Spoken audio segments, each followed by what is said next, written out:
नमस्कार एस्पिरंट्स. तर स्वागत आहे आपल्या करंट अफेअर्सच्या सीरीजमध्ये. अगोदरचे व्हिडिओ पाहिले नसतील तर इकडे आय लिंक आहे. इकडे पाहू शकता तुम्ही. तर आजच्या या व्हिडिओमध्ये आपण पाहणार आहोत, जे रेस्क्यू मिशन्स इंडियाने राबवलेत, ते पूर्ण 2 वर्षाचे मेजरली मी तर म्हणेल 2024 आणि 25 मध्ये जे पण मेजर आहेत ते ऑपरेशन्स म्हणजे रेस्क्यू मिशन्स आणि दुसरं म्हणजे मेन म्हणजे मिसाईल्स. मिसाईलचे लॉन्च डेट आणि मिसाईल काय काम करते. मेजर फक्त फॅक्ट्स बघणार आहोत आपण. तर चला मग सुरुवात करूया. तर 2015 ते आत्तापर्यंत 25 चे सगळे मेजर रेस्क्यू मिशन्स आणि मिसाईल्स आत्ताच्या या वर्षीचे 2 बघणार आहोत आपण. तर स्टार्टिंग करूया आपण पहिले ऑपरेशनपासून. ऑपरेशन मैत्री 2015चा नेपाळमध्ये अर्थक्वेक आलेला. त्यानंतर आपण इव्हॅक्युएशन केलेलं 43,000हून जास्त इंडियन्स आपण इव्हॅक्युएट केले. त्यानंतर नेपाळच्या quick relief using air, road आणि एनडीआरएफ टीम्स पण पाठवलेले आपण. ठीक आहे. तर ते कुठं-कुठं पाठवले तर सोनावली, रॉक्सॉल आणि आय-एफ ट्रान्सपोर्टपासून. 2015चं होतं. कंटेक्स्ट काय आहे बघा, इकडं मी मेजरली लिहिलं आहे कंटेक्स्ट म्हणजे काय कारण होतं, आपण कशाला पाठवलेलं. कंट्री इथं लिहिलीच आहे आणि वर्ष. त्यानंतर ऑपरेशन राहत येमनमध्ये एप्रिल 2015 त्याच वर्षी आहे बघा.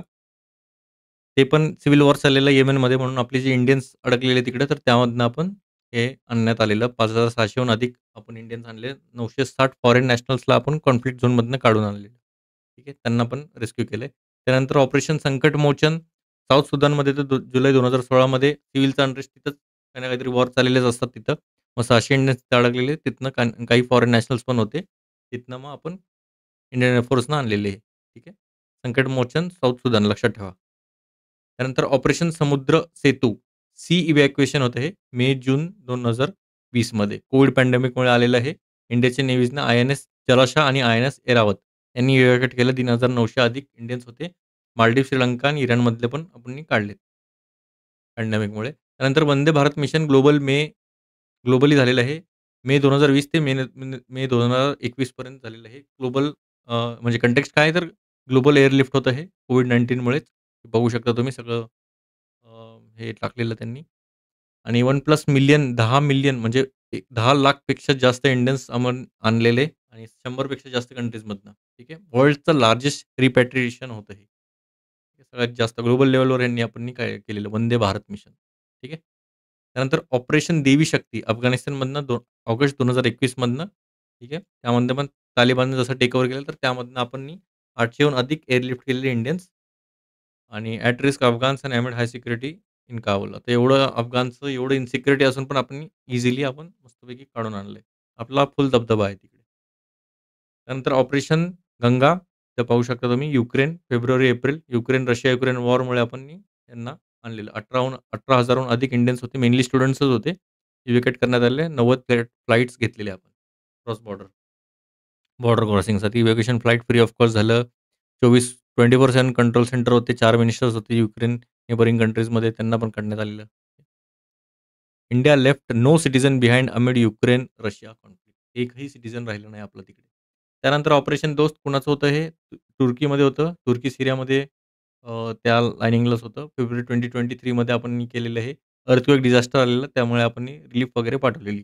एनडीआरएफ टीम्स होते. रिलीफ इक्विपमेंट पण पाठवलेले. इव्हन एड दिलं तुर्की आणि सिरियाला. म्हणजे त्या बाउंडरीलाच त्यांचं अर्थक्वेक आलेला. ठीक आहे. प्युअरली ह्युमॅनिटेरियन होतं. त्यामध्ये काही इव्हॅक्युएशन करायची गरज नव्हती.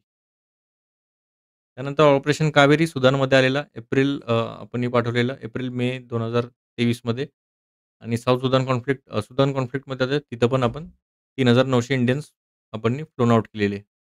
त्यानंतर operation Ajay Israel Palestine October 2023 मध्ये इस्रायल हमास वॉरमुळे हे बघू शकता ते खूप चाललेलं. तर त्यामध्ये पण 1000 पेक्षा जास्त इंडियन्स आपण इव्हॅक्ट केले. मेजरली स्टुडंट आणि वर्कर्सच होते.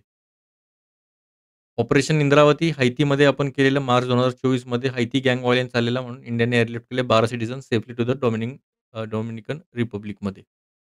त्यानंतर ऑपरेशन सिंधूर वेगळं आणि सिंधू वेगळं. ठीक आहे. ऑपरेशन सिंदूर माहिती असेल, हे वेगळ्या कारणासाठी आपण केलेलं पाकिस्तानवरती केलेलं. आणि आता हे जे आहे ऑपरेशन सिंधू जे जून 2025 मध्ये केलं इराण-इस्रायलच्या टेन्शन्समुळे. ठीक आहे. 285हून अधिक इंडियन स्टुडंट्सला आपण काढण्यात आलेलो. त्यानंतर एक्सटेंड केलं इस्रायली सिटिझन्सला पण. तर इकडं पाहू शकता तुम्ही. आपण जे पण डिस्कस केलं तर ते टेबलमध्ये मी मांडलं हे सगळं. ठीक आहे. इथं एक आहे आणि इथं एक पूर्ण. दुसऱ्या स्लाईडमध्ये पण आहे. तर आता आपण पाहूया मिसाईल्स. पहिले फुल पिक्चरमध्ये दाखवतो तुम्हाला. हे बघा ऑपरेशन मैत्री, ऑपरेशन राहत हे सगळं आपण डिस्कस केलेलं आहे. बाकीचे राहिलेले. आता मिसाईल्स पाहूया आपण. वेगवेगळे मिसाईल्स त्यांची लॉन्च डेट खूप इम्पोर्टंट आहे आणि मेजर काम काय आहे त्या मिसाईलचं. तर शॉर्टमध्ये पाहणार आहोत आपण. अग्नी 5 विथ एम-आय-आर-व्ही. एम-आय-आर-व्ही काय आहे? तर multiple independently targeted re-entry vehicle. आता याचा काय अर्थ आहे? तर हे जे आहे ना डिस्ट्रक्शन खूप हाय लेव्हलवर करू शकतो. तर आपण फर्स्ट फ्लाइट टेस्ट केली याची सक्सेसफुल झाली आहे ती. इंडिजिनसली डेव्हलप केलं आपण अग्नी 5 मिसाईल त्या विथ एम-आय-आर-व्ही. तर एम-आय-आर-व्ही टेक्नॉलॉजी काय करते माहिती आहे का? एक सिंगल मिसाईल जी डिलिव्हर करू शकते मल्टिपल न्यूक्लिअर वॉरहेड्सला. ते पण वेगवेगळ्या डिफरंट टार्गेट्सला. म्हणजे एकच मिसाईल 5-6 मिसाईल होऊ शकते, असं टाइपमध्ये. तर ही इलाइट ग्रुपमध्ये आपण एंटर केले तसं आणि हे लॉन्च केले डॉक्टर ए-पी-जे अब्दुल कलाम आयलँडपासून off the coast of Odisha. तर बघू शकता तुम्ही रेंज वगैरे अग्नी 5ची आपण पाहणारच आहोत पुढे. पण एम-आय-आर-व्ही लक्षात ठेवा. फर्स्ट फ्लाइट टेस्ट होती म्हणून लक्षात ठेवा. डेट कधी आहे? मार्च 11, 2024. त्यानंतर न्यू जनरेशन बॅलिस्टिक मिसाईल अग्नी प्राईम. अग्नी प्राईम वेगळी आहे, ठीक आहे. हे सक्सेसफुली आपण कंडक्ट केलेली स्ट्रॅटेजिक फोर्सेस कमांडमधनं आणि डी-आर-डी-ओ या दोघांनी मिळून हे कंडक्ट केलेली. अग्नी पी जी आहे ती 2 स्टेज कॅनिस्टर्ड सॉलिड प्रोपेलंट बॅलिस्टिक मिसाईल आहे. बघा 2 प्रकारचे मिसाईल्स असतात. एक असते क्रूझ आणि एक असती बॅलिस्टिक. बॅलिस्टिकचा मेन एम काय असतो माहिती आहे का? अशी वरती जाती आणि ग्रॅव्हिटीच्या बळावरून खाली येते आणि जे टार्गेट असेल तिकडे हिट करणार. म्हणजे इथपर्यंत आपण कंट्रोल करू शकतो आणि तिथनं पुढे आपण खाली कंट्रोल नाही करू शकत. ते ग्रॅव्हिटीच्या सहाय्यानेच ती फक्त ग्लाईड होऊन येईल खाली. आणि क्रूझ मिसाईल जी असतात ना, तर ते रिमोट कंट्रोल्ड असतात आपले. म्हणजे अशी जाईल आणि अशी एकदम क्लोजमध्ये जाईल ती. अशी जास्त वरती जाणार नाही. क्लोजमध्ये जाणार आणि आपण कंट्रोल करू शकतो रिमोटसारखं. ठीक आहे. हेलिकॉप्टरसारखं आपले जे खेळण्या असतात, त्यामध्ये आपण कंट्रोल करू शकतो तसे. तर ते आहे. ठीक आहे.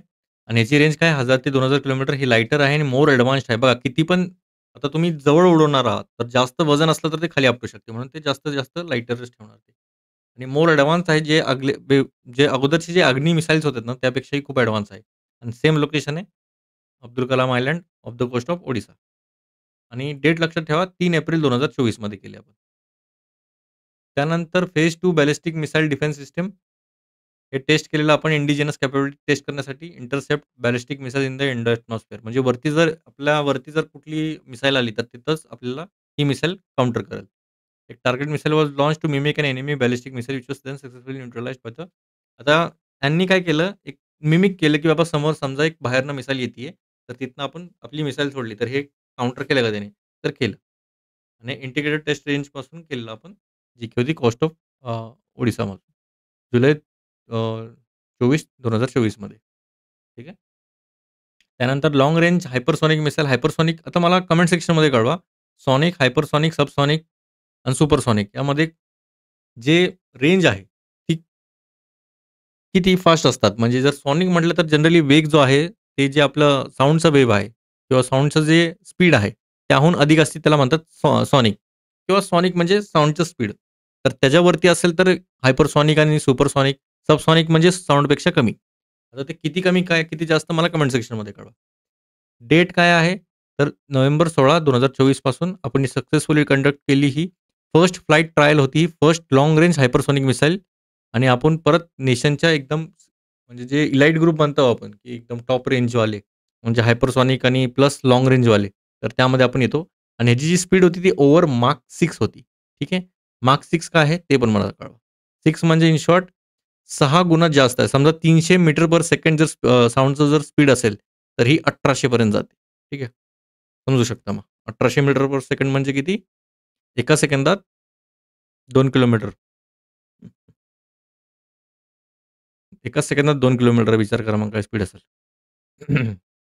चला तेच अब्दुल कलाम आयलँडपासूनच केलं आपण हे. हायपरसॉनिक त्यालाच म्हणतात. मग के फॉर सबमरीन. सबमरीन म्हणजे काय? सबमरीनवरनं लॉन्च केली बॅलिस्टिक मिसाईल आहे ही. आणि फर्स्ट सक्सेसफुल टेस्ट झाली न्यूक्लिअर केपेबल के4 मिसाईल होती. फ्रॉम अ सबमर्ज्ड प्लॅटफॉर्म म्हणजे खाली होती. पाण्याच्या खालीपासून आपण ही लॉन्च केलंय. आणि conducted by the nuclear powered submarine I-N-S Arighat. Arighat यांनी जे आय-एन-एस अरिघात आहे हे लक्षात ठेवा.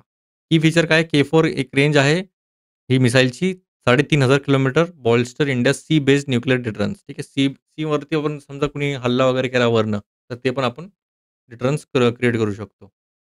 सबमर्ज प्लॅटफॉर्म होता कोस्ट ऑफ विशाखापट्टणममध्ये होता. त्यानंतर long range land attack cruise missile. नावातच आहे लँड अटॅक आहे बघा. इथं बघू शकता. तर हे 12 नोव्हेंबर 2024 मध्ये आपण हे लॉन्च केलेलं डेट. डी-आर-डी-ओने कंडक्ट केलंय. मेडन फ्लाइट टेस्ट होती आणि way for future indigenous cruise missiles program ठीक आहे. आणि ह्याच्यात काय पॉइंट नॅव्हिगेशन आहे. मॅन्युव्हर करू शकतो आपण. म्हणजे वरच्यावर आपण मॅन्युव्हर करून मारू शकतो आणि integrated test range Chandipur off the coast of Odisha. LRLACM. त्यानंतर अग्नी 5 जसं आपण पाहिलं. आता ह्याची रेंज काय आहे? 5,000 पेक्षा जास्तच असते. अप टू 8,000 किलोमीटरपर्यंत जाऊ शकते. एक इंटरमिडिएट रेंज बॅलिस्टिक मिसाईल आहे IRBM. डेव्हलप कुणी केलंय? DRDO आणि ऑपरेट केलंय स्ट्रॅटेजिक फोर्सेस कमांडनं. आणि एक इंटरमिडिएट रेंज आहे याची. रिपोर्ट करतात जनरली एक्सटेंड करते इंटरकॉन्टिनेंटल डिस्टन्सपासून. म्हणजे इथनं सोडली तर USA पर्यंत जाईल. एवढं डेंजर आहे आपण. अग्नी 5 सक्सेसफुली टेस्ट फायर केलेली इंटिग्रेटेड टेस्ट रेंजपासून चंदीपूर, ओडिशा 2000 ऑगस्ट 20 2025 मध्ये आत्ताच झाली आहे बघा. एक 10-20 दिवसा अगोदरच झाली. आणि ही टेस्ट व्हॅलिडेट केली, ऑपरेशनल झाले सगळे. अग्नी 5 3 स्टेज आहे, सॉलिड फुएल्ड आहे, कॅनिस्टर लॉन्च मिसाईल आहे, जी हाय ऑपरेशनल फ्लेक्सिबिलिटी दाखवते. त्यानंतर प्रलय, प्रलय आहे सरफेस टू सरफेस मिसाईल. सरफेसवरनं सरफेस जाणार ही. इंडिजिनियसली डेव्हलप्ड आहे, टॅक्टिकल क्वासी बॅलिस्टिक मिसाईल आहे, सॉलिड प्रोपेलंट आहे. म्हणजे काय सॉलिड फ्यूल आहे याचा. म्हणजे लिक्विड फ्यूल नाही. नंतर वॉरहेड लॉन्च कधी गेली? 2 सक्सेसफुल फ्लाइट टेस्ट झालेले.